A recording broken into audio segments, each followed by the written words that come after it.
মোৰ পিছে পিছে আহে।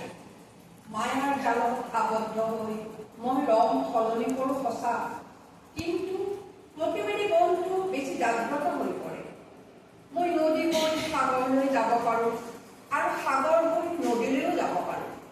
বুকুত আছে অগাধ সাহস, কিন্তু এটাই মোৰ ভয় লাগে, তৃষ্ণাতুৰ যদি মই সাগৰৰ পানীত চুমা খাম।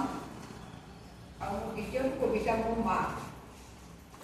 এইটো অৰ্থটো এনেকুৱা, তাৰমানে কেতিয়াবা ক'ৰবাত যেতিয়া আমি বহুত দূৰত থাকোঁ, ল'ৰা ছোৱালীবোৰ মানে আমি তাতে থাকি থাকি বুঢ়া হৈ যাওঁ। মা হয়তো কয় যে স্বাস্থ্যকে লক্ষ্য ৰাখিবা, কিন্তু আমি গৈ এটা শুকাই কিনে কিবা হৈ যাওঁ।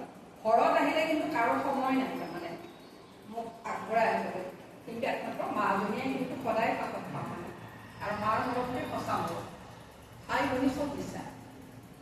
মোৰ মা বহুদিন বিৰতিৰ পিছত ঘৰমুৱা হ'লোঁ। তাত কি পালোঁ নেপালোঁ হিচাপ কৰি থাকোঁতে মোৰ কলা চুৰিকেইডাল বগা বগলী লেখীয়া হ'ল। স্বাস্থ্যৰ প্ৰতি যত্ন ল'ব পৰা মাজনীৰ কথাও চব ওলোটা ৰূপ লৈ জহাটো হৈ পৰিলোঁ। তথাপিও ঘৰলৈ বুলি বাট লওঁতে পদূলি মুখত আনৰ সময়ৰ অভাৱ হ'লেও এজনীয়ে অতি আগ্ৰহেৰে ৰৈ থাকিব, সেইজনেই হৈছে মোৰ অতি মৰমৰ মোৰ মা।